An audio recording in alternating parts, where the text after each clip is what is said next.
Noswaith dda, croeso I bawb sy'n ymuno hefo ni. Good evening. Welcome to everyone joining us. To give everyone a little minute to make it through the door. Gadael munud I bawb ymuno hefo ni.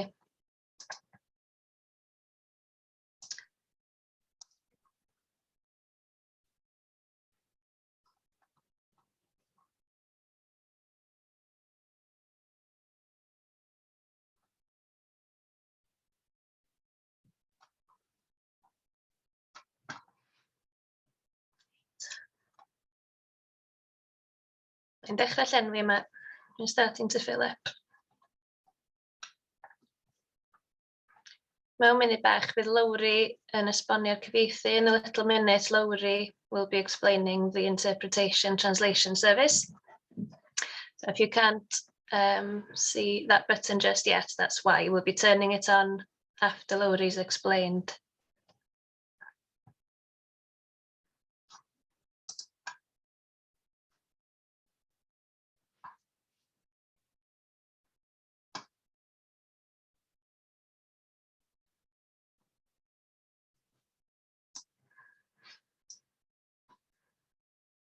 Iawn, mae gennym ni ddipyn go lew trwy drws rwan. We've got quite a few through the door now.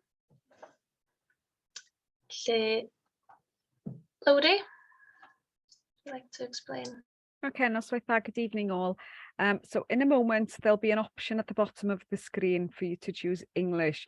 So if you're not a Welsh speaker, you'll need to click on the English button so that you will hear me translating whenever there are any Welsh contributions. You don't need to switch backwards and forwards.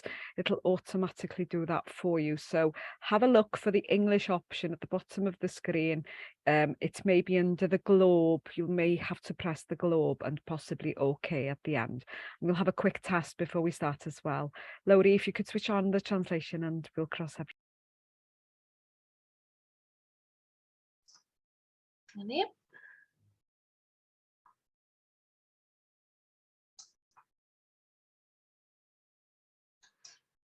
Iawn, dwi'n meddwl bod hynna'n gweithio'n iawn. Di'r panelwyr I gyd. Hynna'n iawn I chi? Lee? Victoria? All good? Gwych. Iawn, ffwrdd â ni felly. Croeso cynnes I bawb heno I y trydydd yng nghyfres Sgwrsiau GwyrddNi. Heno, ddim wedi cael gwybdaeth o gwmpas y maes Trafnidiaeth Gynaliadwy. Felly, gai groesawu yn siaradwyr yn panelwyr ni heno, Dr Victoria Winkler o'r Bevan Foundation, Lee Robinson o Trafnidiaeth dros Gymru, Angela Jones o Barc Cenedlaethol Eryri, a Will Parry o ddrws I ddrws.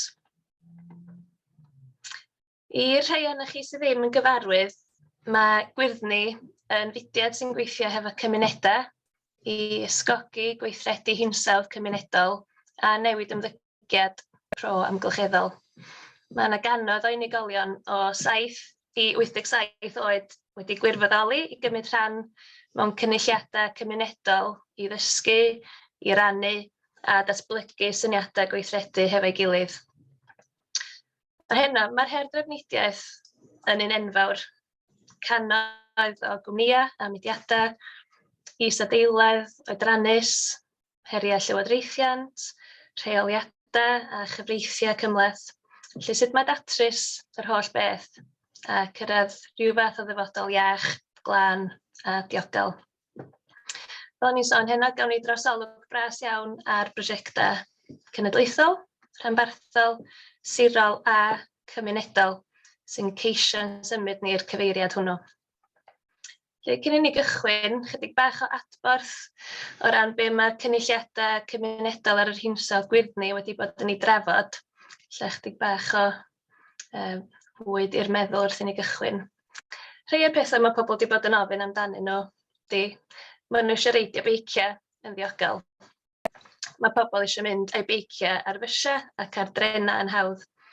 Mae pobl eisiau trenau dibynadwy. Mae pobl wir eisiau hedfan llai. Mae rhai eisiau defnyddio llai ar eu ceir. Mae pobl eisiau rhannu cerbydau a beicio a creu mentra cymdeithasol o gwmpas hyn. Mae pobl eisiau gallu teithio ar fysiau cyhoeddus gyda'r nos rhwng pentrefi bychan. Mae problemau byw mewn cefn gwlad. A mae pobl eisiau plant allu beicio i'r ysgol. Dwi'n siŵr y gyda ni dipyn mwy o syniadau o gwmpas sut i fynd o gwmpas hyn yn yr awr a hanner nesaf. Na i ofyn gyntaf i'n panelwyr ni gyflwyno eu hunain, eich swyddogaeth, eich swyddogaethau chi. Lot o rhai yn chi'n gwisgo mwy nag un het, dwi'n siŵr. A be di'ch cyswllt chi o ran trafnidiaeth Gynaliadwy? Lle awn ni i Victoria gyntaf. Diolch. I'm Victoria Winkler and I'm director of the Bevan Foundation. The Bevan Foundation is a think tank that comes up with solutions to poverty and inequality, and we persuade other people to take action. So we don't actually provide transport services, we don't get engaged in the day-to-day stuff, we try and find solutions. We've long had an interest in transport because it's fundamental to continuing poverty and inequality in Wales, the poor quality of our bus and to a lesser extent rail services. And we've done work on older people and transport. I did work on the Trafnidiaeth network. And then in a personal capacity, I don't drive because I have poor eyesight. And so buses in particular are my lifeline. I couldn't do anything without buses and trains. So I have a personal interest, and I sit on the I was a director of what was Travel Line Cymru, and I'm now involved in several Transport for Wales groups. So I'm really pleased to be here, and I'm looking forward to a really interesting discussion. Diolch yn fawr. Lee? Diolch and hello everybody. So my name is Lee Robinson. I'm the Development Director for Mid, North and Rural Wales in Transport for Wales. So just break that down into 3 parts. So I look after North and Mid Wales from an integrated transport perspective. So that covers broadly delivery, specifically the North Wales Metro. I look after I'm responsible for the rural agenda as part of the Wales Transport Strategy, and then the largest part of this, which Victoria will be pleased to hear, is around helping Wales Government deliver its agenda on transformation for bus, including the kind of current direction of travel around changing the way that the system currently works in relation to the deregulated market. Diolch yn fawr. Diolch. Angela? Noswaith dda, diolch yn fawr am y gwahoddiad. Hynod o falch i fod yma heno. So rheolwraig partneriaethau ydi swydd disgrifiad neu swydd teitl fi i awdurdod y Parc Cenedlaethol Eryri. Dydy hwnna ddim yn golygu llawer i neb rili, ond be dwi yn neud ydy edrych ar ôl cynllun rheolaeth ar gyfer y Parc Cenedlaethol, ac felly y prosiectau sydd yn dod allan o'r cynllun rheolaeth.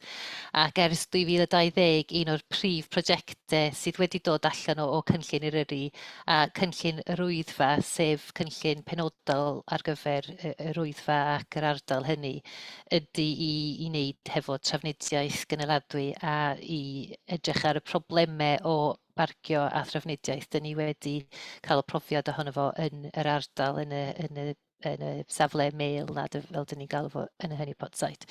Felly dwi wedi cael fraint o gweithio hefo Lee a Trafnidiaeth Cymru i roi rhai o'r prosiectau yna i waith dros flynyddoedd diwetha. Edrych ymlaen i glywed mwy yn y man. Will? Ti'n hoffi cyflwyno dy hun i ni? Shwmai, diolch yn gweld dod. Will Parry, dwi'n rheolwr prosiect efo elusen o ddrws i ddrws sy'n gweithredu ym Mhenllyn. Cwmni elusen cludiant cymunedol ydyn ni yn canolbwyntio ar gael trigolion sydd ddim yn gallu, ddim yn medru, neu ddim yn cael gyrru neu fforddio caru hunan, helpu nhw fyw yn annibynnol yn eu cymunedau. Mae da ni'n rhedeg amryw o brosiectau yn ymwneud â cludiant, gan gynnwys cludiant cyhoeddus, drws i drws, a cludiant rhannu car hefyd. Drafod nes ymlaen, mae'n siŵr. Gret. Diolch yn fawr y croeso eto i chi gyd. Bosib bod o werth i fi esbonio i rei sydd wedi ymuno hefo ni allan am y tro cyntaf heno, bod ni'n cynnal y noson fel gweminar. Hynna'n golygu bod chi'n gweld y panelwyr, ond ddim yn gweld eich gilydd falle fel ydych chi wedi arfer i wneud ar gyfarfodydd Zoom. Felly, byddwn ni'n gwrando, mae gen i chydig o gwestiynau i ofyn i'r panelwyr, ond cyfle i chi fel gwrandawyr a gwylwyr ydy hwn i fedru gofyn eich cwestiynau eich hunan. Felly, pa bynnag syniad sy'n dod i chi, mi welwch chi ar waelod y sgrin bod yna opsiwn Q&A. Felly, allwch chi deipio eich cwestiynau i fewn i fyna ar unrhyw adeg. Byddai'n cadw golwg arnyn nhw, a byddwn ni'n gwneud siŵr bod ni'n gallu gofyn rheina i'r panelwyr. Felly, mae Lee hefo ni rhyw 20 munud eto, 25 munud eto. Felly, os gynnwch chi gwestiynau i Lee, anfonwch nhw ato ni mor fuan â phosib. Felly, a ni o gwmpas mewn un cylch eto i gael chydig bach mwy o fanylion am rhaglenni gwaith pobl, be ydy'r penawdau, be ydy'r prif brosiectau neu'r headlines dylen ni ar lawr gwlad fod yn ymwybodol ohonyn nhw o ran datblygiadau trafnidiaeth. Mae gen i ambell i sleid o bosib bydd yn help i esbonio hyn, lle os ydych chi'n dal ar am eiliad.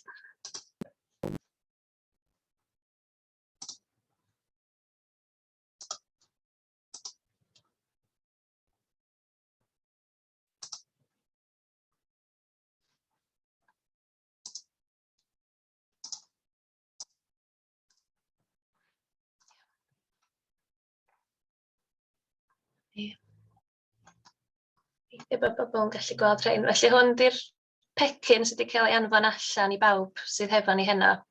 Mae hwn ar gael i chi ar ôl hwn.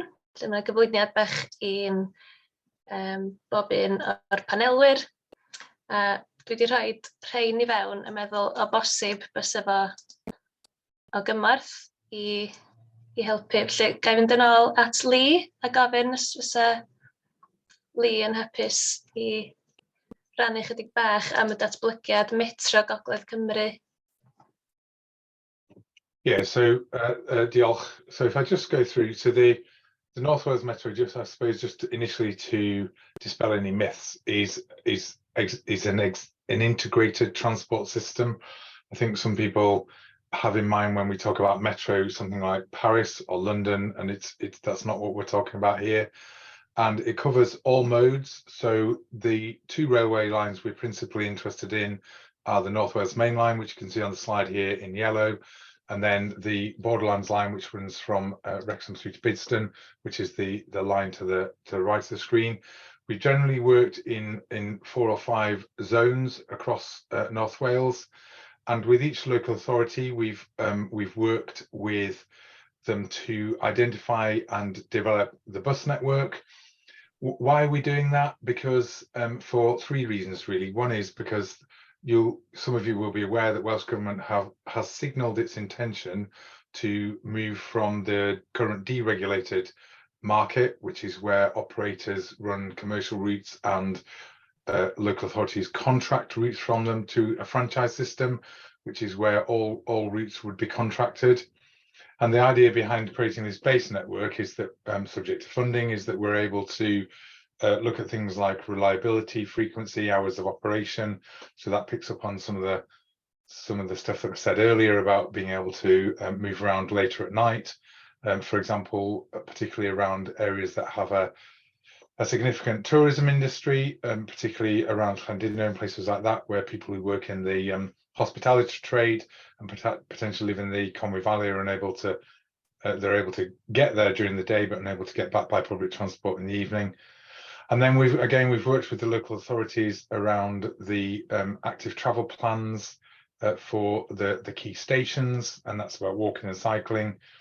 So I guess as a holistic package, what we are looking at is enhancing the rail network. The challenge with that, of course, is where it's not, the rail network isn't devolved, so we rely on funding from the DfT and UK government. But in simple terms, what we want to do is improve the North Wales Main Line, and the long-term ambition is to have something like 4 trains per hour running as commuter trains, with an express train running in between that.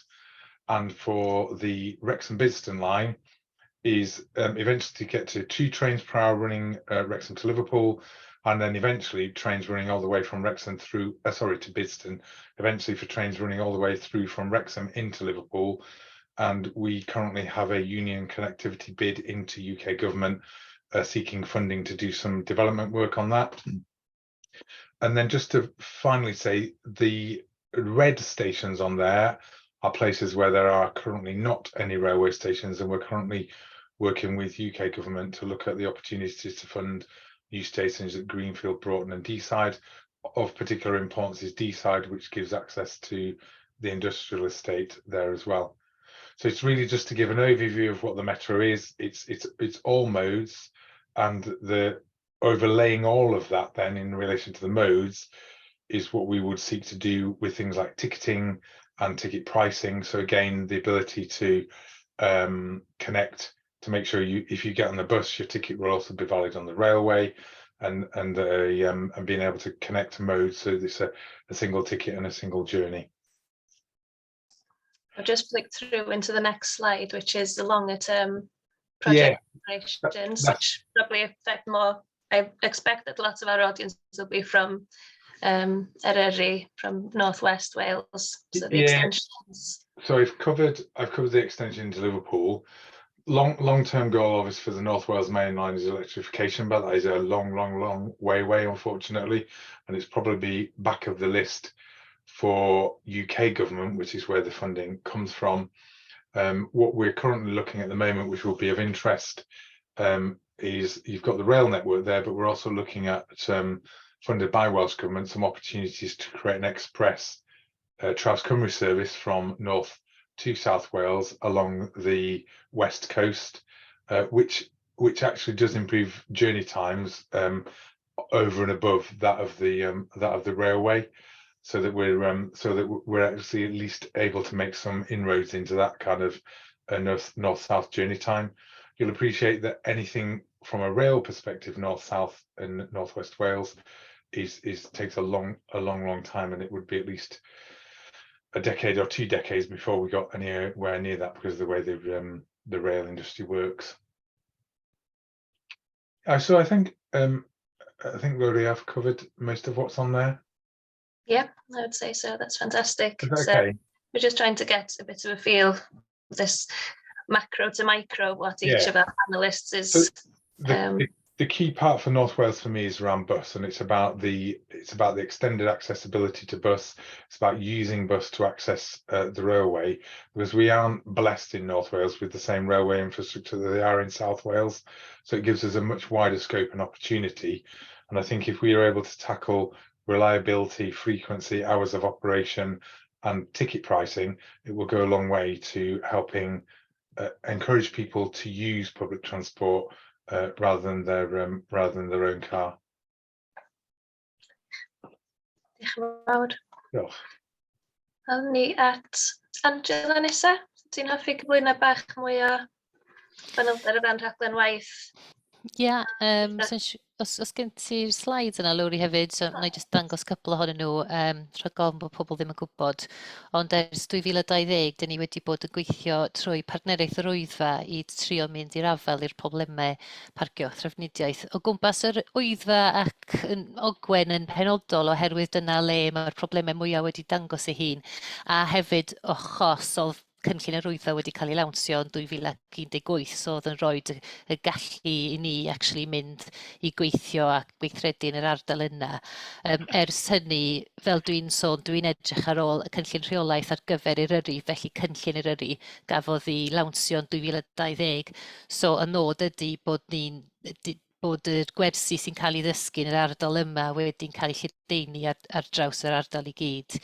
So gafon ni ymgynghorwyr Martin Higid Associate i wneud study fewn i'r ardal, ac mae siŵr ar y sleid nesaf mae'n dangos rhyw fath o manylder o hyn.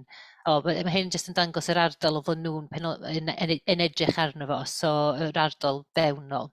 A wedyn, mae siŵr os mae'r pobl ar y webinar yma yn dod o Eryri, maen nhw'n wedi weld y llun yma o flaen o dyma oedd y problem wrth gwrs nath ddangos ei hun sawl gwaith dros y blynyddoedd, ond yn enwedig ar ôl i ni ail-agor ar ôl Covid.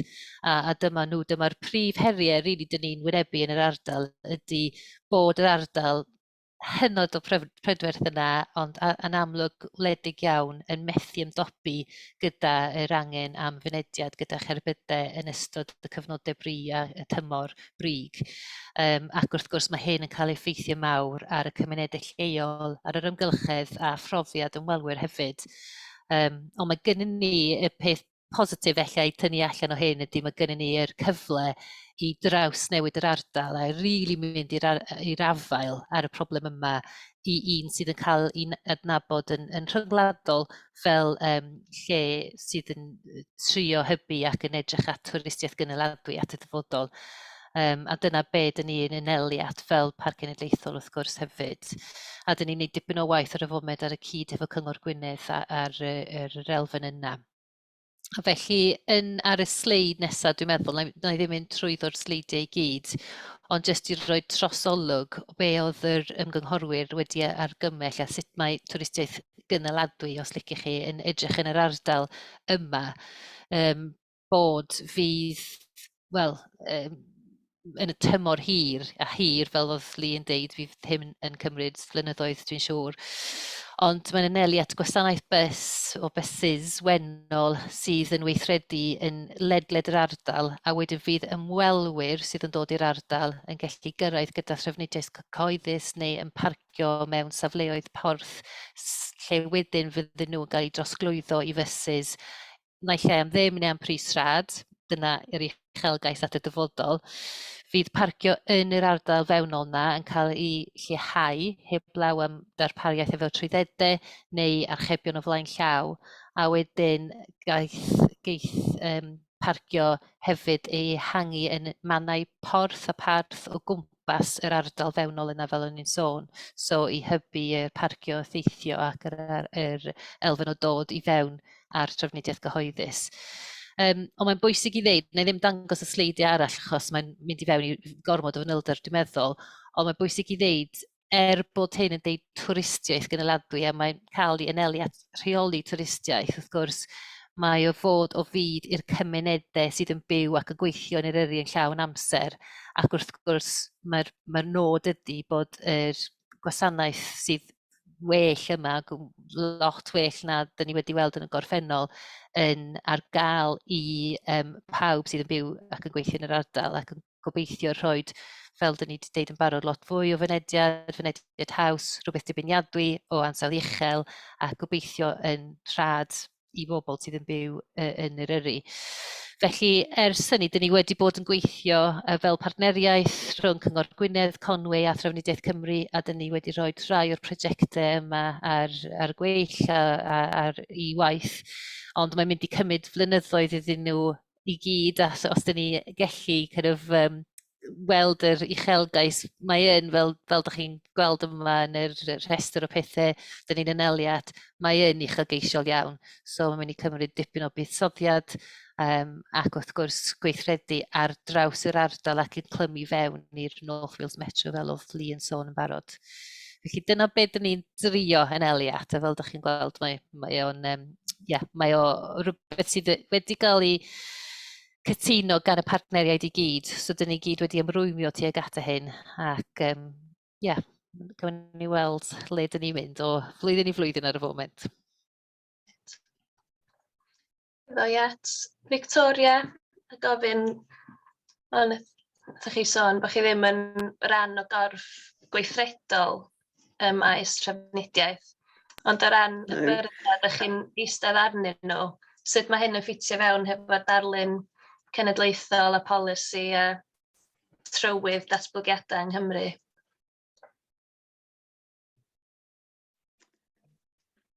Thank you. I was going to say a little bit about how important transport is, not only to people's everyday lives, but also to the overall effort of reducing poverty and inequality.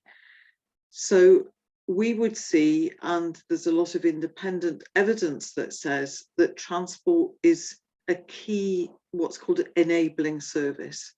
So we would see transport as not something that's about having a choice, but it's actually about the way in which people get to give their daily lives and to get to live their daily lives and get to access work and other essential services. So one of the things that we think needs to happen is a change in thinking from the perhaps 1980s, 1990s approach, which saw transport as a commercial service, and we want to see public transport as a public service. The Welsh Government has got very good objectives to try and change bus in particular, but I thought I'd just talk you through some of the challenges to achieving a decent bus service, and that's partly around the split of different responsibilities. So just imagine you want to get a bus, and you would assume that there is a bus, that you have a service from your community in the first place, and the standards of that bus are covered by regulations set by the UK government, so that, you know, what kind of specification that vehicle has, and the qualification of the driver, the licensing of the driver to drive that bus, that's also UK government responsibility. That bus operator has to be registered to run the bus, and they're governed by the Transport Commissioner for Wales. They do now have 2 offices in Wales. They were previously based in Birmingham, but the Transport Commissioner herself is still appointed by the UK government. The route and the timetable of the bus that you're waiting for is the responsibility of the bus company, and they can pretty much decide what they want to do with it, so long as they've registered it with the Transport Commissioner. The information about that service is provided by the bus company, but thankfully there is an organisation that also shares that, called Travelline Cymru. The registration of the service, once they've chosen to run it, is back to the UK government. You get to the bus stop, actually that's the responsibility of the local authority. The fares and the tickets are the responsibility of the bus company, but concessionary fares are the responsibility of Welsh Government, administered by the local authority. You get on the bus, it hits some congestion, it goes in a bus lane. That bus lane is the responsibility of the local authority. The bus arrives at a bus station, and that's the responsibility, again, of the local authority. Whether you can get a connecting service and use your ticket on that connecting service until now or until the future, is actually nobody's responsibility. Nobody can force those different operators to speak to each other and link up to each other. And Lee has no small challenge in trying to get all these different services to knit together. Responsibility for covering some of the costs of those services, for a subsidy, if you like, is the responsibility of Welsh Government. And if you have any complaints, well, you can obviously go to the bus company, but there's yet another organisation involved called Bus Users UK, which is a charity that also acts as the voice of bus users. So that's the kind of landscape, that kind of really complicated system that anybody trying to improve services and make them affordable and reliable has to challenge, has to face and navigate and negotiate.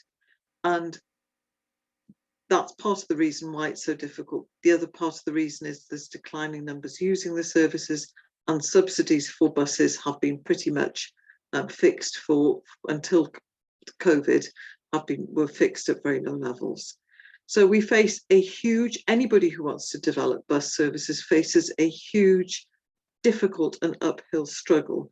And it's not easy. It's not as simple as wanting to have integrated transport. I've been involved in this area for 20 odd years and we're still talking about it and we're still quite a way off. So a slightly different tack from the earlier speakers, but I hope that's helpful. Thank you. Yeah, Would it be possible, Lowri, could I just come in and support what Victoria said? And I think, although they just have a way to go, obviously one of the ambitions behind the kind of Welsh Government agenda is that they address many of the things that Victoria said. So all get to be agreed, but in an ideal world, the plan is that we would work as TFW as a national body with local authorities to help develop the network.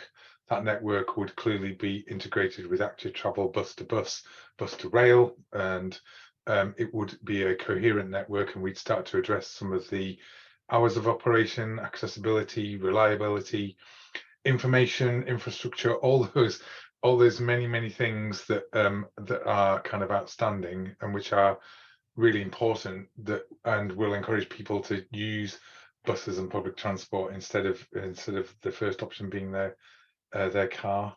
So it is a very big agenda, but a very exciting agenda. And I think there's quite a lot of opportunity to, shall I say, improve the network, improve what passengers can expect, and reduce the complexity. Bendant.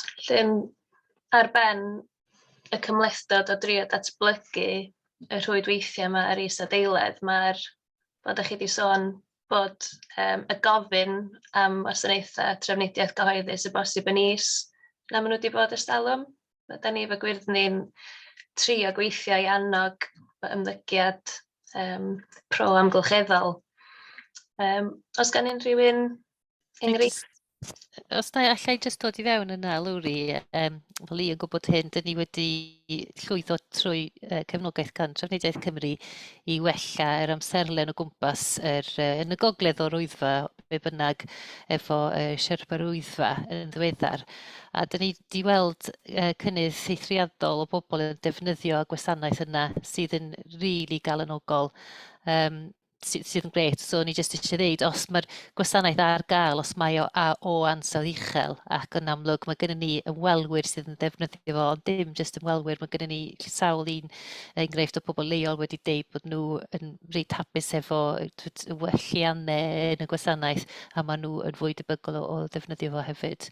Mae yna still ffordd i fynd, wrth gwrs, ond enghraifft positif eich fan'na.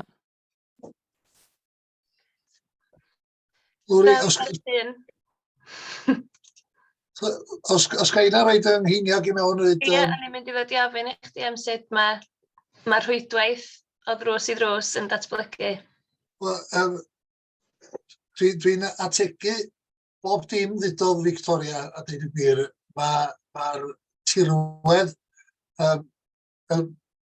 mae datblygu ar rhedag cynllun diwylliant cyhoeddus ynddo fo yn echnydus. Mae yna gymaint o wahanol reolaethwyr ynglwm. Mae'n gwneud yr holl beth yn ofnadwy o gymlath a rwystredig. Cytuno fo li hefyd, mae Trafnidiaeth i Gymru yn gefnogol, ac wedi bod yn gefnogol iawn i'r gwaith da ni'n neud yn y llun. A dwi yn gobeithio, rhyw ddwrnod Angela y medar flexi llun gysylltu fyny efo siarpar Wyddfa fel rhan o'r metro Gogledd Cymru. Mae o ddrws i ddrws yn rhedag gwasanaeth filltir ola, filltir gynta, filltir ola. Gwasanaeth ar alw sydd wedi i ddyfeisio i gysylltu byrdd eraill o drafeilio. Ond mae ariannu'r gwasanaeth yn lafurus, yn llefus lafurus, a dweud y gwir. Ond da ni yn disgwyl a da ni yn gobeithio bydd o'n mynd y brif lif. Da ni fel elusen wedi bod yn ariannu y gwasanaeth dros y 2 blynedd dwytha. Da ni yn dangos cynnydd yn y niferoedd a cynnydd yn werthfawrogiad y cyhoedd o'r gwasanaeth. A mae o yn lleihau traffig ar lonydd bach cefn gwlad Mae o yn gwasanaethu pobl leol yn ogystal ac ymwelwyr.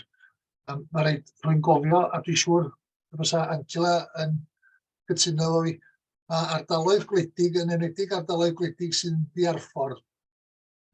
Mae trafnidiaeth nibedd o fewn ardal ac o fewn cymunedau yn hanfodol, dim rhywbeth, dim rhyw luxury. Mae'n hanfodol os ydych chi am cael byw bywyd annibynnol. Chysidro hefyd, mi da ni'n am Hen Llŷn yn dipyn o honey pot, Angela. Da ni'n brafiach, fwy gentle nag Eryri. Da ni'n cael pobl yr un niferoedd bron yn Llŷn ac ydyn ni'n yn Eryri. Ond mae hynny yn dod â poblogaeth hŷn i mewn, poblogaeth dymhorol, poblogaeth oherwydd oed yn fwy anghennus hefyd felly. Ac heb i'r rhain gael ffordd o symud, tas e mond milltir lawr lôn i'r siop. Ydwch chi'n gofyn i Mrs Jones 70 oed gario ei neges ar ei chefn fyny'r all ar hwnt o gofal. Wedyn mae gwasanaeth flexi sy'n cael ei dreialu mewn 12 ardal yng Nghymru, dwi'n meddwl bellach, yn dangos llwyddiant, ond mi fysa ni wirioneddol o licio fwy o help i gael ei weithio am gyfnod hirach a hefyd i gael ei gysylltu efo siarpar wyddfa. Pobl wedyn yn medru cyrraedd Ben Llŷn, cyrraedd Gogledd Cymru a bod yn hyblyg heb ddod â'i car. Dyna sa'r eidial de. Ie, mae'n yn anffodus doedd cynrychioledd y Gyngor Gwynedd yn methu bod hefo ni heno. Mae yna gwestiwn yma ynglyn â cysylltiad eitha lleol rhwng Pen Llŷn a Bangor. Oes na bosibilrwydd o gael cysylltiadau mwy uniongyrchol rhwng Pen Llŷn a Bangor, cymryd heb orfod newid yng Nghaernarfon. Sy'n rhywun yn wybodol o unrhyw ddatblygiadau yna? So I was going to answer the question. I don't know 100% when we've worked with Gwynedd and with Ynys Môn, it's Gwynedd, isn't it, to look at the base network that we would like to see for franchising. I can't recall because there are 22 authorities in Wales, so I can't remember them all, but I can't recall what we've looked at in terms of connectivity between Pen Llŷn and Bangor. But I can have a look, and if I come back to you, Lowri, I'll be able to answer the question through you, if that's okay, please. Yeah, that'd be fantastic. Thank you. Dwi'n siŵr pan fydd Lee'n sbio y gwelliannau bod i fynd o Aberdaron o Botwnog hyd yn oed i Fangor i apwyntiad meddyg yn amosib ar drafnidiaeth gyhoeddus. Fysa rwy'n yn gorau newid yn Pwllheli, yn Gaernarfon, a wedyn ym Mangor, a wedyn ar ffordd nôl. So bron iawn fysa chi gynt yn cyrraedd. Da ni'n gobeithio bod yna mwy o gysylltiadau uniongyrchol dan swnio felly ar y ffordd, ie. Mae gennych chi bach mwy o gwestiynau ar agor. O na, atebion ydyn nhw. Dwi'n yn siŵr heb fod yn un ohonoch chi sy'n gwylio o adre, dwi'n yn siŵr os ydy pawb yn gallu gweld y cwestiynau sydd wedi gofyn a'i hateb. Dwi'n yn siŵr beth dwi'n weld fel yr host a beth ydych chi'n ei weld. Felly oedd yna gwestiwn gan Pete o ran, is there a timescale for getting bicycles carried or on the buses? Thinking in particular for the potential access to Ogwen Valley, Nant-Francon, i Capel Curig to Bethesda or Bangor using the brilliant lawn las Ogwen. This would be a brilliant and achievable local adventure for many. Dwi'n siŵr, dwi'n bosib i rywun ella nodi yn y chat os ydych chi'n gallu gweld hwnna fel cynulleidfa.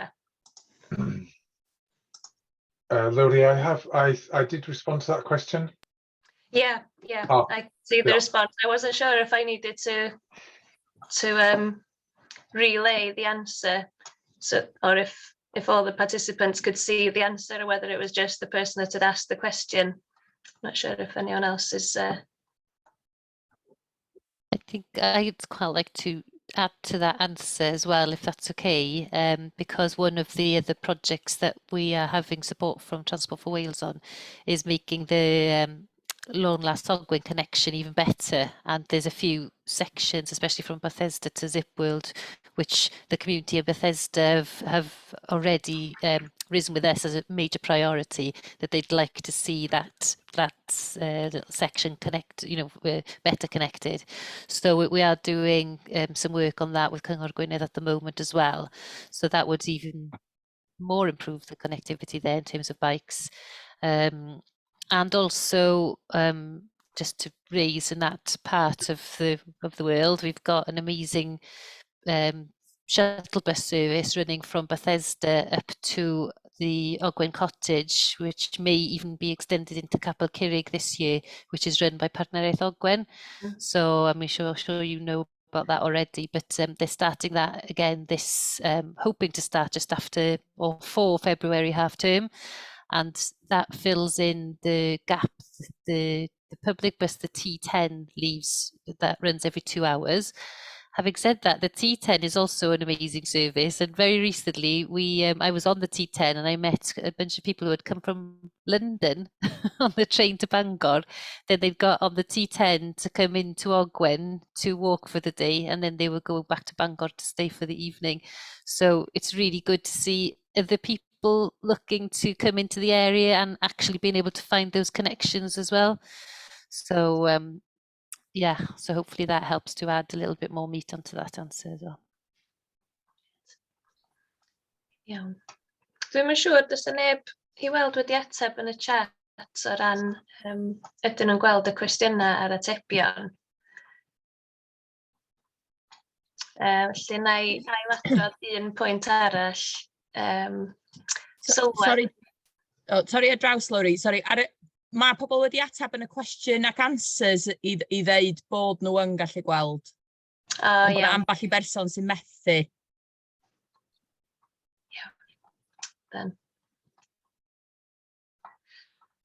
Iawn, na ni gopio'r hynna felly. Oedd na sylwad am more bike safes needed throughout, e.g. in town centres of employment, health settings. It's a barrier to using your bike if you can't park it securely where you're going using integrated transport.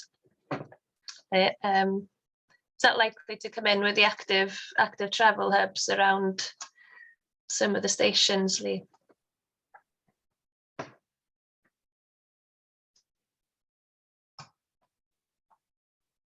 Oh, sorry, you're on mute. Just bear with me, I was just trying to read the question. Yeah, so I can share a slide with you because we've worked with various local authorities to develop their active travel plans around the stations. I think there's more work to do between settlement and settlement, but certainly in relation to the stations. If you bear with me a moment, I'll just find the slide and I'll be able to stick in the chat of where the areas where we have developed those active travel plans. And I just support the comment made earlier as well by Lane that I think there is a definite step change that's needed in facilities for storing bikes at various locations. I think that definitely knowing your bike is going to be there when you get back is key, and preferably dry and preferably not covered in water and mud or whatever it is, and easy and well lit. It's all those sorts of things that are really important.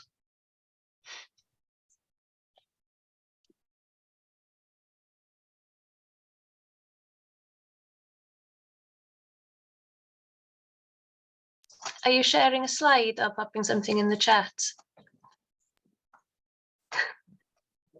No, I'll have to find it first. I'm just looking for it now. Right. O'n i'n mynd I neidio nôl felly I rhannu chydig bach efo chi am y mentra cymunedol.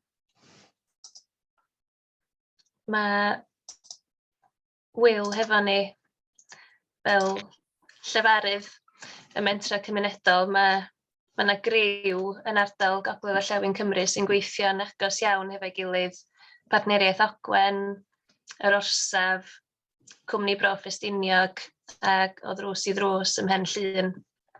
Mae hwn rhyw giplin bach o'r mentra cymunedol sy'n mynd ymlaen, lle bysiau trafnidiaeth gymunedol ceir trydan sydd ar gael i'w llogi fesul awr.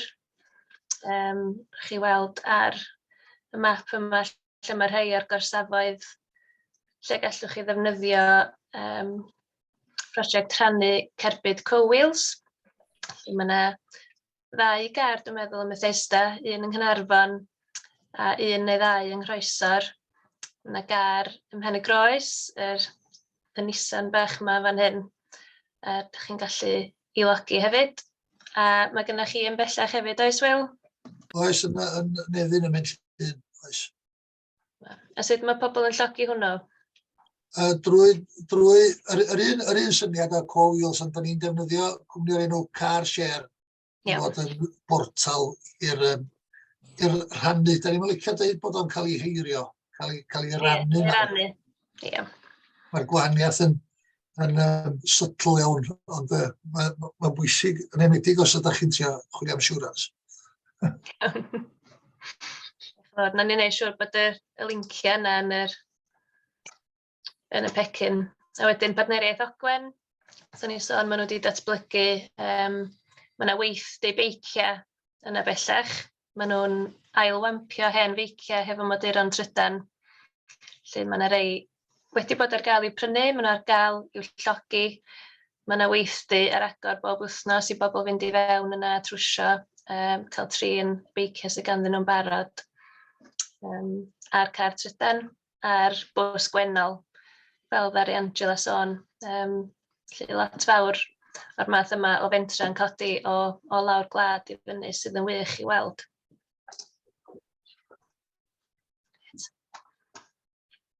Iawn, weld os yna fwy o gwestiynau wedi dod i fewn i ni.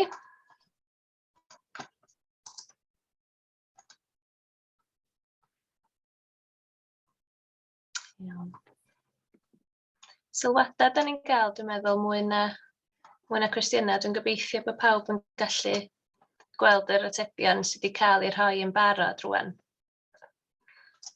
Do you want me to, shall I just briefly share the, oh sorry Victoria, because I have to go I'm afraid, but I briefly share the screen around the active travel networks and then everyone can see it and I will, oh it's disabled, hang on. It says it's disabled, I can't share screen. Okay. I might not be able to do it when it's enabled. That should be okay now. There we go, yeah, cool. You just, if you can see that. So that gives, there's the active travel products that we've worked on. So it goes back the last 2 years. So station network plans for Holyhead, Bangor, Llandudno, Prestat in Flint. And then the kind of sustainable, some of the Snowdonia sustainable access where we've worked with the National Park. 21-22, Llandudno Junction, Colwyn Bay, Shot and Deeside Parkway. And then working on transforming towns around Hill. And then for this year, we've been working on Bangor and Wrexham.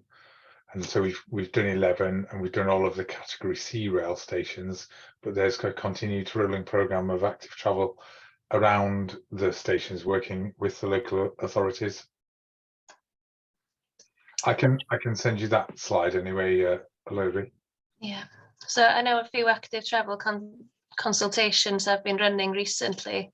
Are there any still live? Is there any way that people can still feed into those? That's a good question. I don't know. I think the other thing I'd flag as well, one of the things we need to link into is that obviously some of the local authorities in North Wales got levelling up funding for active travel routes. The Conwy Council has the Conwy Valley. We're already working with Conwy Council on links across the River Conwy between Snowdonia and Dolgarrog Station. So there are lots of things going on. What I can do is get you a comprehensive list of what's been done and what we are doing, and you share that with colleagues if that's okay.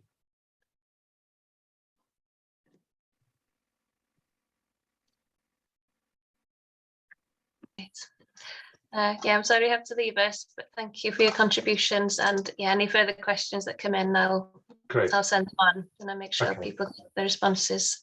Brilliant. Diolch yn fawr. Thank you. Cool. Sorry, Victoria, you've been waiting to come in there. Thank you. I wanted to follow up on some of the things that Lee had said and also some of the questions, and say how important it is that there's links between transport and the land use planning function of local authorities.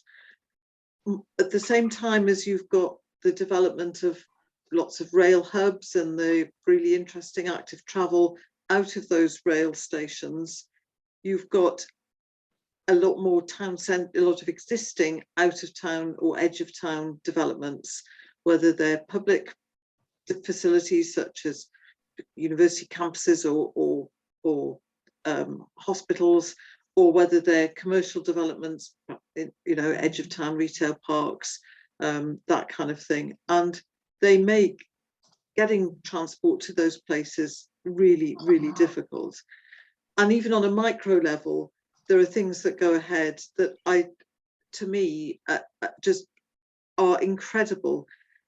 So where I live in Merthyr Tydfil in South Wales, there's been a new health park developed, and yet there is a bus stop, so that's good.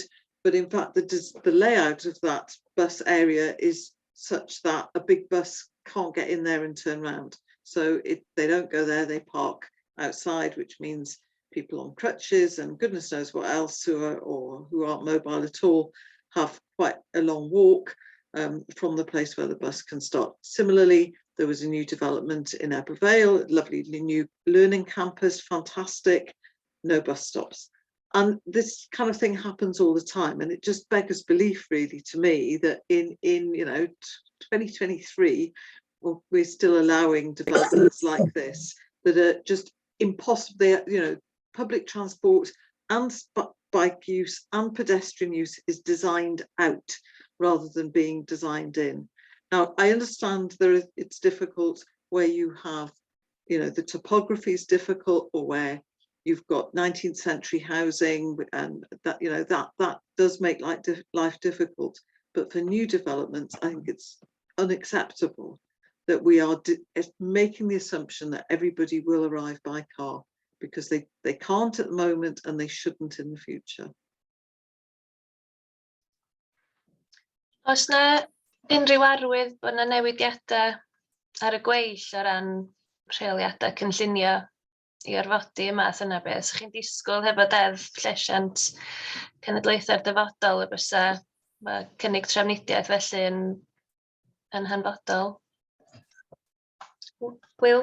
So mi fuodd pan oedden ni'n aelodau o'r Undeb Ewropeaidd, mi oedd yna safonau briam yn cael yn amod cynllunio yn aml iawn ar ddatblygiadau fel hyn. Ac un o ofynion safon briam oedd bod na gysylltiadau trafnidiaeth cyhoeddus. A hefyd, dwi'n cofio am lle ydych chi'n gorfod adeiladu lle i gadw beics. So, dydy amodau a canllawiau briam ddim yn bodoli bellach yn ôl beth i ddall.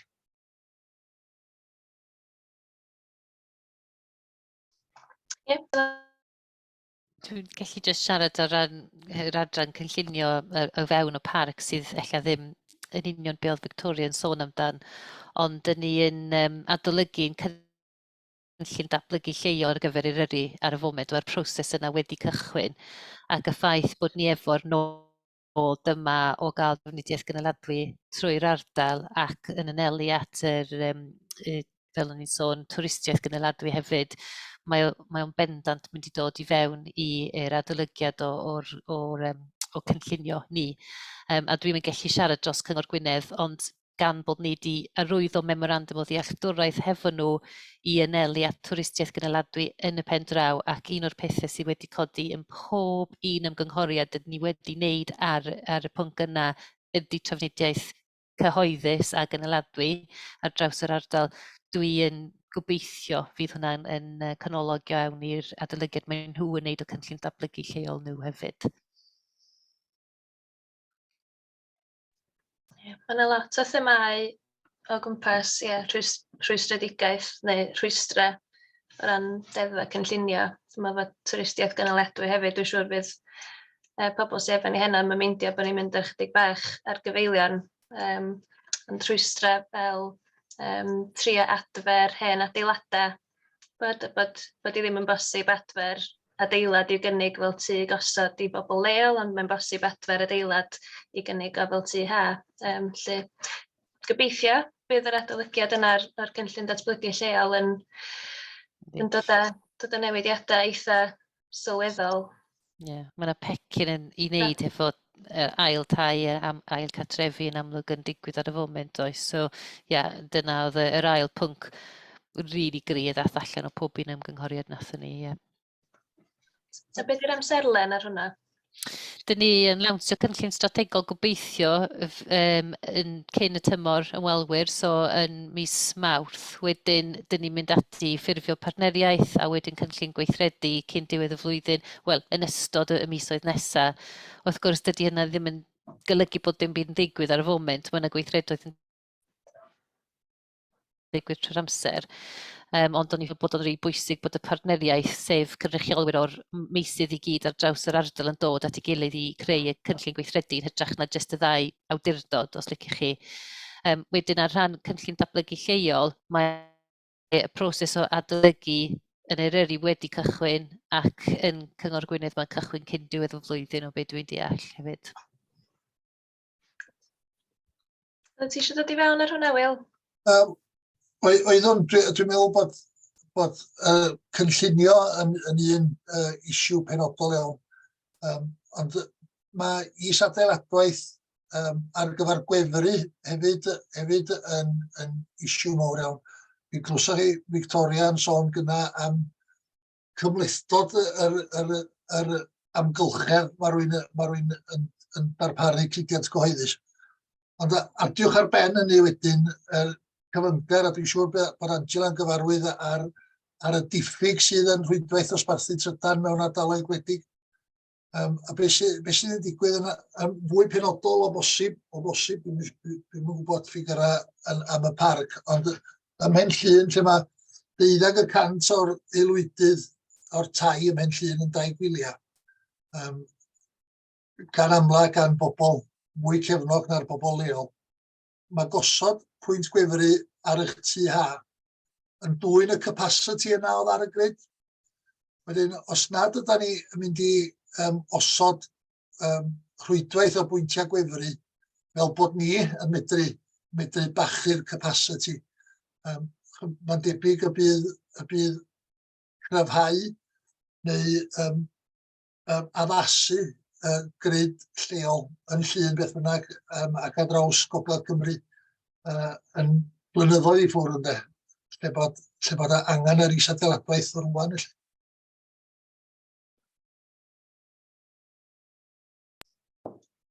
Diolch, Wil. Dyna ni gwpl o gwestiynau, dwi'n siŵr os di'r atebion ar gael yma. Cwestiwn o blaenoriaethu bysiau, oes na ddigon o capacity ar gyfer amserlen well. Dwi'n siŵr os di hwnna'n capacity o ran buses i hunan, neu am y capacity fel da ni wedi clywed. I think there's a real problem with making the kinds of change that we need. I mean, not only is the system really complicated, bus operators themselves have got shortages of vehicles and shortages of drivers at the moment, and buses can't run on thin air. They need passengers to help pay their way, and until passengers realise that this service is reliable, it's going to turn up, it's going to be as quick, if not quicker, than their car and more convenient than their car, then you won't get that volume of numbers. And somehow we've got to break out of that vicious circle. Now, I think in cities, and please don't think that all of South Wales falls into that category, but in somewhere like Cardiff or possibly Swansea, I think the way forward is around charging people to bring their vehicles into the city centre. That starts to tip the balance, starts making, using the bus or the train or cycling more attractive.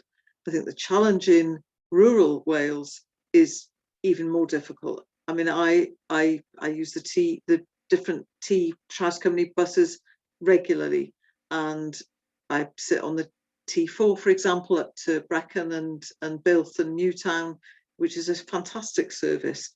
And then every so often it diverts off into a little village, and that adds another 10 minutes to the journey, and nobody gets on it. So I think the way forward has got to be something that's much more flexible and much more responsive. And for rural areas, I suspect the idea of big, expensive buses running places other than the main routes is probably the way forward. And as an aside, a couple of years ago, I had a wonderful holiday in North Wales entirely by bus, and it was amazing. The services that did run, and very often there were a handful of passengers on them. And I thought it was such a shame. I mean, and that was all thanks to Welsh Government subsidy that those buses even existed.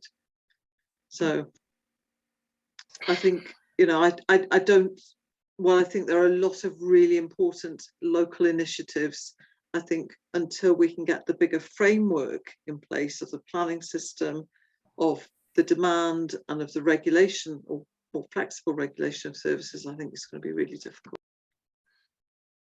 If you had a silver bullet, or if you had that gavel and you were in charge for a week, what would be the biggest or the most instant, most impactful changes that could start to move things in the right direction? I would have a network of essential services, that complemented rail, so that you can get from Bangor to Dolgellau, or you can get from, I don't know, that covers the strategic routes where there's no rail. And then you need a network of very local services that go where people want to go. And that could even be something like subsidised taxis or an Uber bus or something like that. Because what car drivers often don't realise is that it's all very well, even where I live, it's all very well being able to get a bus to Merthyr Tydfil train station, sorry. But if you live 3 or 4 miles away, you still can't get home. And most buses in this area stop at 6 o'clock, and there's nothing in the evenings. So we need that, I'd say, that strategic network coupled with good local connectivity. And that can be buses for people who want to cycle, it can be cycling, and it could be car sharing. There's all kinds of things, but we just don't have it yet. Will? So, Victoria, I have the answer for you. The answer is the flexi service. It runs now on the Llyn Peninsula. I think it runs up and down the Conwy Valley, and it's an on-demand service that does your first and last mile. We ran it for 6 months last year. The average distance walk to and from to pick up and from drop off was less than 200 meters. Which is as good as it gets, isn't it? Really, that's as good as urban. So better. It's better. I'd just come in and say that, yeah, I've been part of looking at the Conwy Flexi pilot, and the feedback's been so positive about it, and it's been generally used by local people and a lot of young people to go to work in hospitality, which people have obviously realised that there's just not enough people going into the hospitality industry over the last year or two. And so in Better, for example, that's what we were hearing that people were generally using it for. But yeah, it was it's had overwhelmingly positive reviews, and it's been well used and received locally, which I agree with you, Will. Silver bullet, yeah. Sut mae hwnna'n gweithio felly o ochr y defnyddiwr? Be mae person sy'n eisiau defnyddio fo'n gorau wneud? Wyt ti'n lawrlwytho app i dy ffôn, A dydy o'n app trwm iawn ar ddata. Wyt ti'n deud lle wyt ti neu o lle wyt ti eisiau mynd. Wyt ti'n deud i lle ti eisiau mynd. Ti'n deud faint o gloch ti eisiau cyrraedd neu faint o gloch ti eisiau cychwyn. Faint ohonoch chi sy'n yna. A wedyn mae'r app yn gweithio allan y ffordd hawsau chi fynd.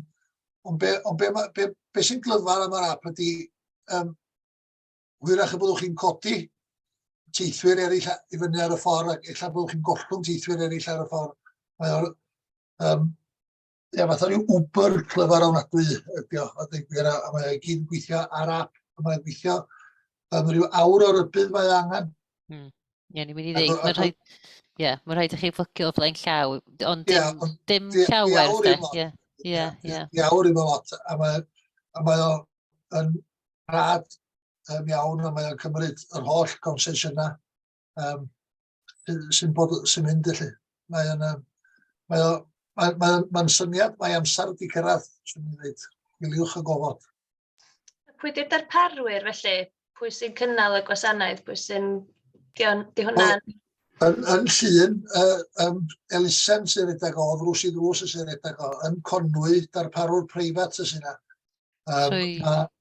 Trafnidiaeth Cymru sydd wedi talu amdano fo, dwi'n meddwl. So maen nhw wedi gwneud pilot yna. So mae wedi dod trwy Comau Wledig, arloesi yr arian yna. Dwi'n ymwybodol oedden ni wedi gorau casglu arian grant, arian elusennol o gefn bob soffa sy'n bodoli a dweud y gwir i dalu amdano fo.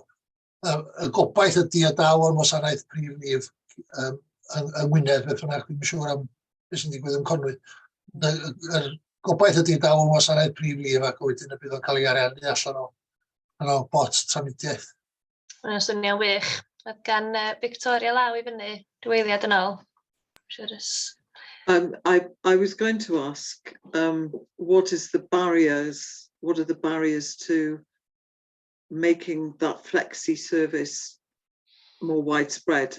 I mean, it sounds brilliant, so long as you, as long as it turns up for you, and it sounds amazing. So what are the reasons why it's not being used more widely? So ni'n deud arian cyllid ydy'r prif her, a o be dwi'n deall, mae'r pilot wedi digwydd yn Conwy a dydyn nhw ddim yn gwybod os maen nhw'n mynd i cael yr arian ar gyfer cynnig yr gwasanaeth eto. Ond fel o'n i'n sôn, wedi actually cael ymateb mor dda. Ond o'n i'n siarad yn digwyddiad efo Lee Robinson, yr gweinidog sydd efo yr gyfrifoldeb dros trafnidiaeth, mae'n siŵr, ac oedd rhywun yn sôn am y flexi yna, o'n i'n sôn am siarbarwyddfa ac yr strategaethau sydd yn bodoli yn lleol, ac oedd o'n sôn yn anffodus efo toriadau yn y llywodraeth ar y foment. Mae jyst just gymaint o arian neu gyllid sydd angen i actually rhoi gwasanaeth fel yna ac i wneud o'n gynaladwy. Ella fydd o ddim yn blaenoriaeth wwan dros y flynyddoedd nesaf yn ystyried pa fath o blaenoriaethau arall mae'r llywodraeth yn wynebu. Yn ffodus. Dwi'n meddwl, Victoria, bod yna adroddiad newydd gael ei gyhoeddi, neu ar fin gael ei gyhoeddi, sydd yn dangos bod gwasanaeth flexi yn ddrytach y filltir. Mae'n gwasanaeth ddrytach y filltir y teithiwr, ond bod o sawl gwaith gwell gwasanaeth yna. Os di o'n well gwasanaeth, mi gewch chi fwy o bobl i deithio arno fo, mwy o bobl yn teithio arno fo, yn dod â gost y filltir i lawr. Mae un o'r rhwystra ar hyn o bryd ydy'r bottom line der, gost y filltir. Bosib i ni gyd helpu wrth lawrlwytho'r app yma ac archebu ambell i daith. Wir, os di yn eich ardal chi, defnyddiwch o, ia. Ella jyst un peth i ychwanegu, mae yna Comisiwn Trafnidiaeth Gogledd Cymru wedi bod yn cyfarfod oes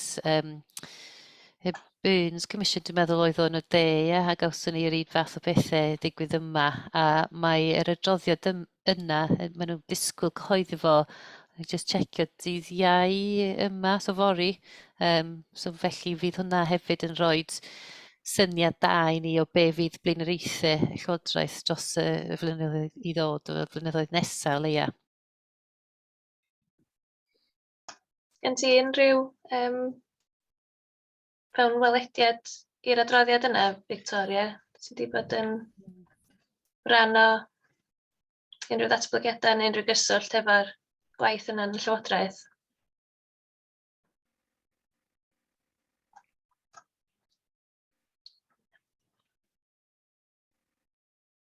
Bosib bod y sain ddim yn mynd trwedd. Mae gennym ni gwestiwn ynglyn â ymestyn y tren o Fangor i Bwllheli. Mae pobl wedi sôn am hyn. Dwi'n siŵr os welsoch chi un o'r sleidiau cynnar o ran y pipeline tymor hir iawn. Dwi'n meddwl dywedodd Lee bysau hyd at 20 mlynedd o bosib i ymestyn llinellau tren oddi ar y llwybrau parod felly. Wrth feddwl am y tren o gerbydau sydd yn mynd i Gaernarfon a Bangor yn ddyddiol o Bwllheli. Os na, Wil, dwi'n ymwybodol bod yna grŵp fel rhan o gynulliad cymunedol ar yr hinsawdd yn ardal Penllyn yn edrych ar rei datrysiadau Trafnidiaeth. Ydy hwn wedi codi yr pobl sy'n commutio? Ydy, lot o'r is-adeiladwaith sy'n codi gan amla a gweithio ar newid ymddygiad yn isiw mawr hefyd. Mae'n ymddangos bod pobl lot fwy parod i weithio i ennill arian nag ydyn nhw i weithio i arbad arian. Mae hwnna'n rhyw ffenomenon seicolegol ddynol ryw mae siw gen i. Ond hyrwyddo'r cynlluniau sydd yna, newid ymddygiad a'r is-adeiladwaith ar gyfer gwefru. Dwi'n meddwl mae'r is-adeiladwaith a'r newid ymddygiad ydy'r pethau mwyaf brys sydd angen ei gwneud ydy gwir. Mae rhaid ni gael is-adeiladwaith cyhoeddus yna cyn i gynifer o ailgartrefi hawlio'r capacity sydd ar y grid fel y cyfau. Oes yna enghreifftiau unrhyw fentra neu ymgyrchoedd sydd wedi llwyddo o ran newid ymddygiad? Welis i Victoria o ran rhai o brosiectau Travel Line Cymru bod nhw wedi bod yn cydweithio hefo cyflogwyr, lle mynd i fewn a hyfforddi yn y gweithle o ran cefnogi cyflogwyr i allu cefnogi staff i ddefnyddio trafnidiaeth gyhoeddus.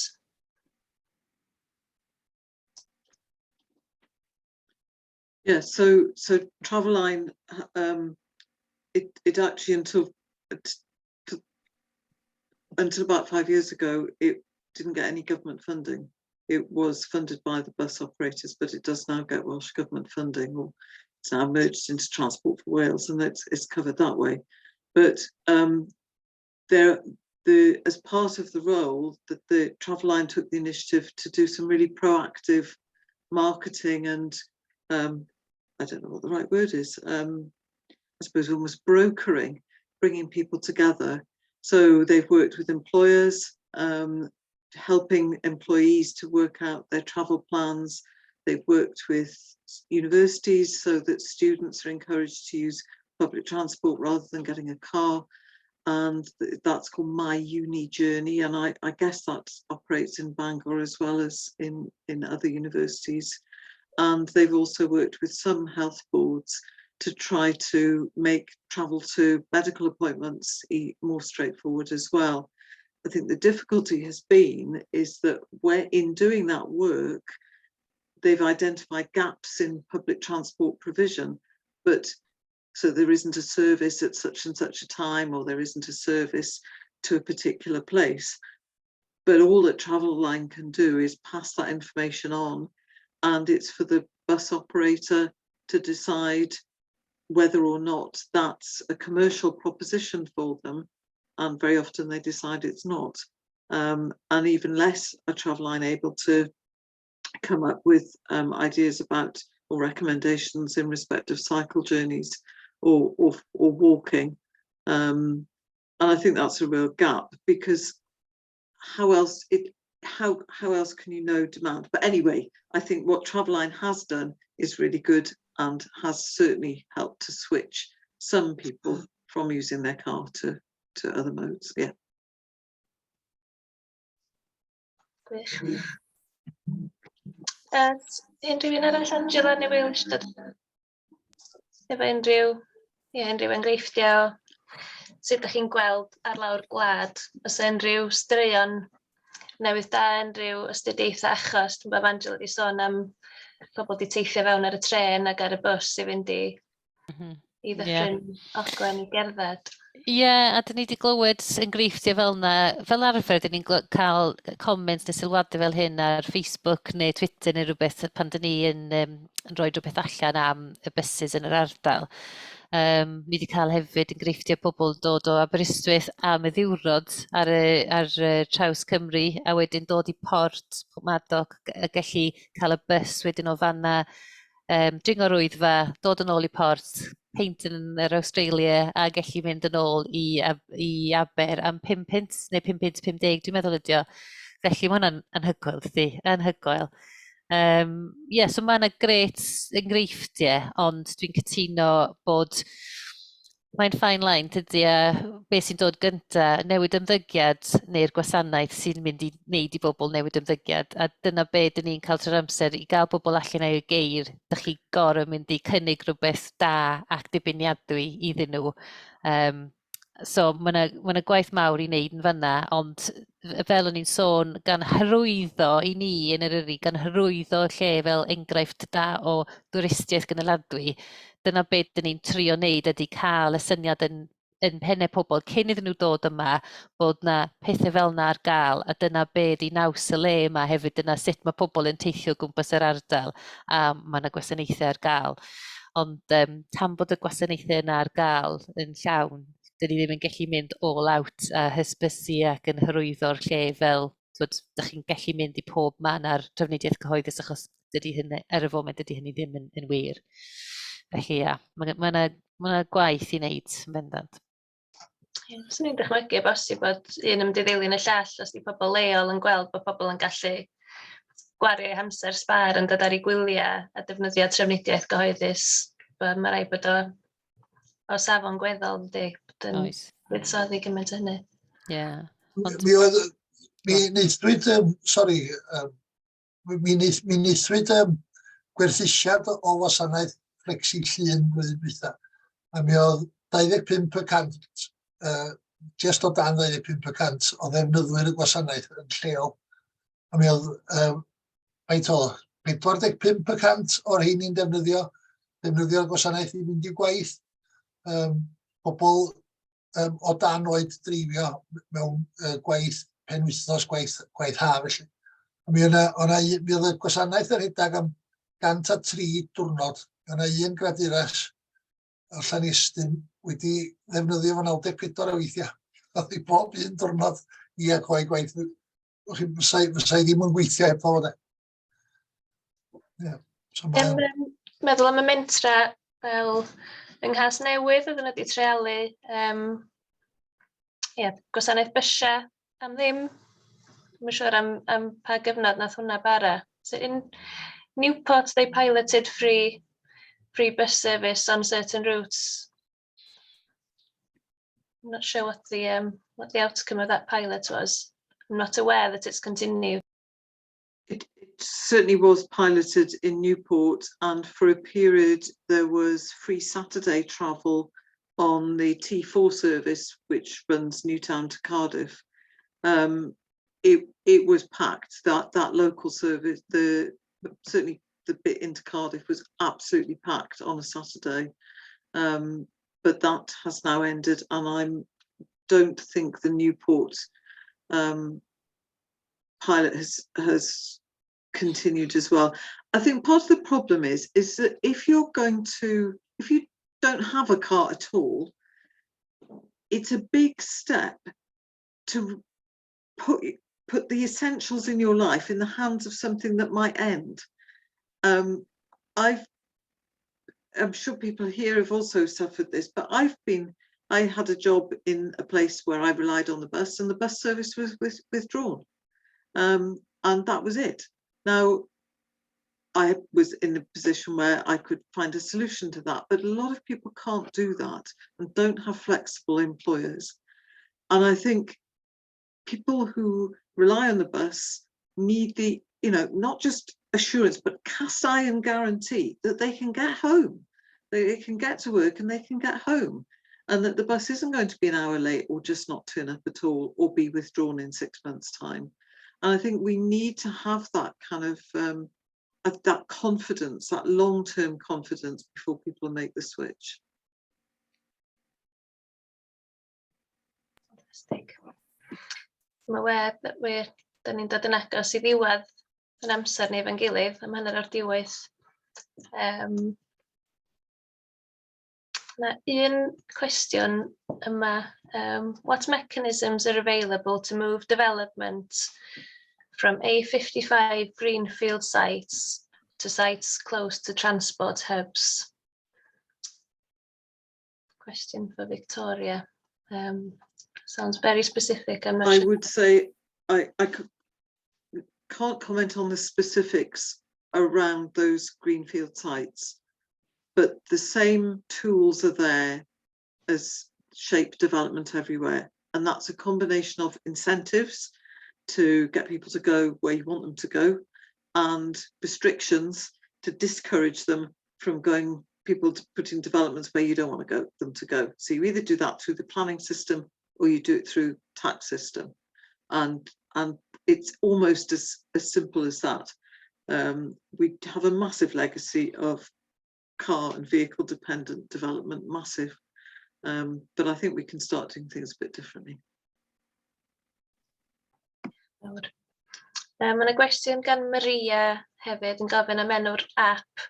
Gobeithio bod pawb yn gallu gweld yn y chat. Dwi wedi rhoi link I gwefan flexi.wales. Yr un peth cyntaf ddath I fyny oedd Dyffryn Conwy. Do'n I ddim yn rhoi ffafriaeth iddyn nhw o gwbl, Wil, dwi'n gaddo. Mae yna link pen llun yma hefyd. Ie, so unrhyw un eisiau mynd I gael golwg ar y peilots flexi na sy'n swnio'n wych. Use it or lose it, maen nhw'n dweud, ynddo? Use it and it will grow, gobeithio. Yes, ni'n gwahodd y trio hynna chi, os gynnwch chi unrhyw negeseuon, unrhyw beth ydych chi eisiau yn gadael ni hefo, cyn I ni gloi am hynna o gofio. Da ni'n yma fel sgwrs GwyrddNi, GwyrddNi yn gwneud gwaith datblygu y gwaith gweithredu hinsawdd cymunedol. Felly unrhyw negeseuon o ran gweithredu cymunedol i'n cynulleidfa ni, unrhyw eiriau o ysbrydoliaeth neu anogaeth, neu unrhyw fath o awgrym o ran gweithredu dros yr hinsawdd. Dwi'n meddwl, os ydych chi am gweithredu a gobeithio'ch bod chi, gnewch rwan. Mae fo'r rhywwyr. Fo'r rhywwyr a dweud gwir. Gweithredwch rwan. Gnewch rhywbeth positif rwan. Gnewch o rwan. Ie, na I cytuno. Dwi'n meddwl mae yna dipyn o momentum ar y foment efo Llywodraeth Cymru, yn enwedig yn y maes trafnidiaeth Gynaliadwy. Felly cadw'r pressure ar, sy'n I ddeud, a defnyddio'r gwasanaethau fel ydych chi'n sôn am. Mae yna lot o cynlluniau a strategaethau a mentre sydd yn really ysbrydoledig o gwmpas y lle. So ie, defnyddio nhw. And I would say, use it or lose it. And if it isn't working for you, tell your councillor, your Senedd member, and even your MP. Moaning on Facebook, moaning to your friends does not work. So, as Will said, take action. Diolch o galon i'n panelwyr ni heno. Diolch I Lowri am gyfieithu. Diolch i Sara, sydd wedi bod yn cuddio fyna yn cefnogi ac yn sgwrsio efo rhai yna chi yn y chat. Dwi yn rhoi dolen arall GwyrddNi.Cymru os na unrhyw un ohonoch chi eisiau gwybod mwy am beth mae GwyrddNi'n wneud, eisiau cymryd rhan. Mae gennym ni griw arbennig o bobl mewn 5 ardal ar draws Gwynedd yn dod at ei gilydd yn rheolaidd i drafod y math yma o bethau. Yn aml dros beint neu dros baned ac acan. Yn anffurfiol iawn, da ni'n adeiladu gwydnwch, da ni'n adeiladu rhwydweithiau mewn cymunedau ac un sgwrs ar y tro, mae yna weithredu arbennig yn digwydd, felly ie. Dewch cymrwch rhan, a diolch yn fawr iawn i chi am ymuno hefo ni heno. Mi fydd yna fwy o sgyrsiau GwyrddNi yn y Gwanwyn, felly cadwch lygad allan ar y cyfryngau cymdeithasol ni ar gyfer rheini. Ie. Diolch fawr bob un, a nos da.